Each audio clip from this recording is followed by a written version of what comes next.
This is part 2 of my Outlander Season 7, Episode 14 review. As always, if you are looking to avoid spoilers from the books or the show, please do keep on scrolling. So again, at the dinner with George Washington and Percy Beauchamp shows up, this is a very great and effective way for the show to provide the viewer some more information about who Percy is and who Percy is to John later on in the episode. So this dinner, even though it's slightly different in the books, was a great info dump for people who aren't familiar with the book plot. And at the end of the dinner with Washington, we cut back to Bree, who is traveling back to the house at Lallybroch to go and see if anyone's there and scope out the situation. You'll recall at the end of the last episode, she finds Jemmy in the middle of the road, and when they get back to the house, Rob Cameron has been removed from the priest hole. So she knows that there is more than one person involved in this plot against her family. And when she gets back to the house, there is this note taped on the door that says, "Sorry, I missed you. I'll reschedule." So we leave Bree back at Lallybroch and head back to the home of Lord John, where Jamie and Claire are kind of summarizing the night together. And we also see young Ian and Rachel, who are still very much in their newlywed phase. Rachel is asleep and waiting for young Ian to come home, and he debriefs her on the events of the day. And this very much reminded me of season 2 of Outlander, when Jamie would go out and attack the camp at nighttime and then come back to Claire, who was asleep in bed. Very similar situation they're setting up here between these two. And Claire has been up in her bedroom eating the cheese from Lafayette and waiting patiently for Jamie to be done talking to Lee. So Charles Lee is actually someone that Jamie observed as being jealous of Washington the first time he meets him. And this scene takes place while Claire and Jamie are traveling on the road together in the books, not at the dinner and after the dinner like they had it go in the show. And Jamie is very much aware of Lee challenging Washington in some ways because he thinks he is more qualified than Washington. And in the books, Jamie admits that if it was Lee who asked him to be a general instead of Washington, he would have said no.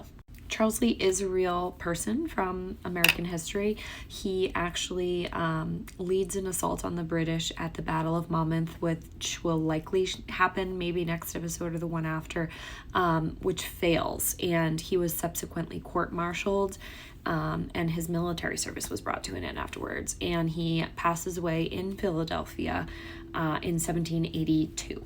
But as Jamie is explaining to Claire what him and Lee spoke about, he makes it very clear that because he has 10 companies of men to lead, he has 2 lieutenants for himself, he has aides, there's a lot of responsibility that is weighing on his conscience, especially given the fact that he's only led, I think he says, upwards of 50 men to battle before, and they were all men that he knew personally. And so this is just a different thing to grapple with for him. In the books, there's also the added subtext of this being in Claire's point of view, listening to Jamie, and she admits that they're traveling on the road on horseback for much of this ride in silence, but very much hyper aware of each other's presence beside each other. And that's because they hadn't spoken a lot since their discussion at the gardens. In the show, it takes place at Lord John's house. And so their relationship, they're still working towards being okay with each other again. And she actually relates it to when she comes back in time for the first time and meets him in Edinburgh, and how the first time she meets Jamie, she's forced into marrying him and circumstance brings them together. And then the second time, it was a choice to be together. And this is no different, and how they always find each other again and they find their way back to one another. But right now they're in that kind of in-between stage where they're not speaking like they normally would, but they're finding their way back. And in the books, there's also a conversation at the end of all of this where Claire asks Jamie what he would have been if he didn't end up being the Laird of Lallybroch.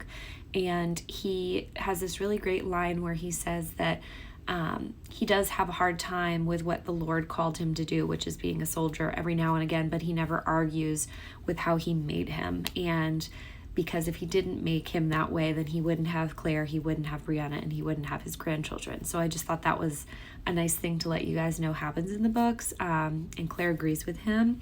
So it's a very nice passage in the story. we see William return to the British camp, and he, I think, is very excited to feel needed again and have a purpose again, especially given how rough of a time he's had in the last few episodes.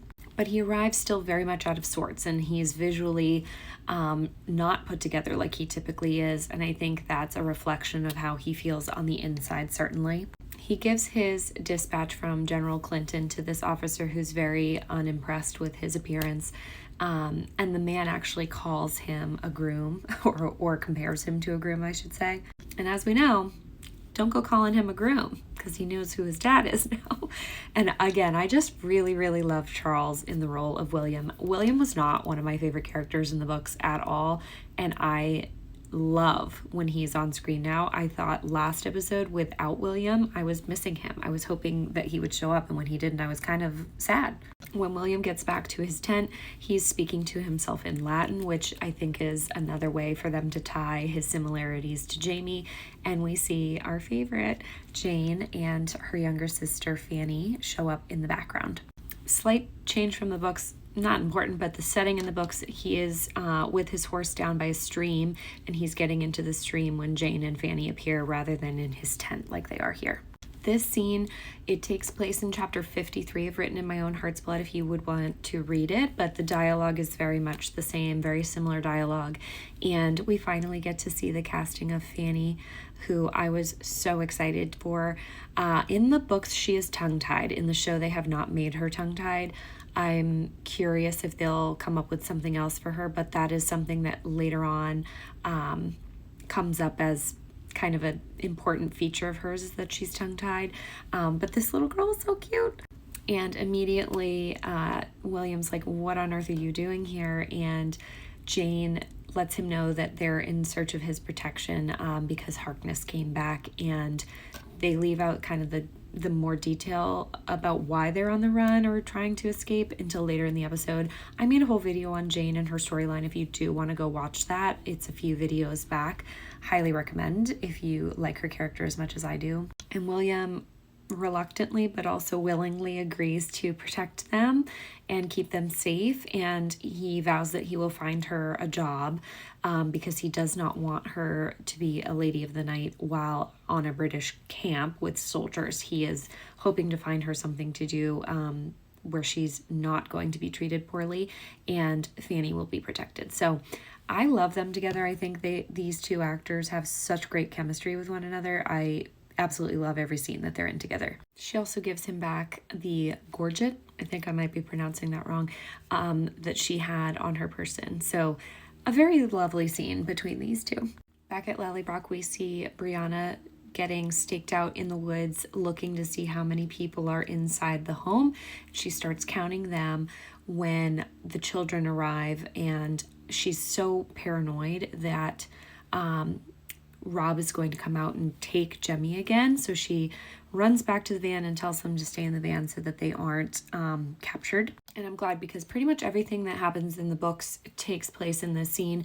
I did do a video last week about Fiona and her involvement and everything going on in this scene, so be sure to go back and watch that. But Brianna actually pulls the head covering off of one of these men, and I'm so excited that they're doing this storyline so close to the book plot. But you'll notice that when Rob Cameron pulls back up, he yells out the name of one of his companions. And as Brianna drives away, he looks back and yells out Callahan. And we get a look at who Michael Callahan is right here. Michael Callahan is Ezekiel Richardson, Captain Richardson. Same person, time traveler. In the books, he gets plastic surgery before he heads back in time. I, again, made a lot of videos about this. It is such a juicy storyline, especially because we see Richardson at the end of this episode. So yeah, this is Captain Richardson.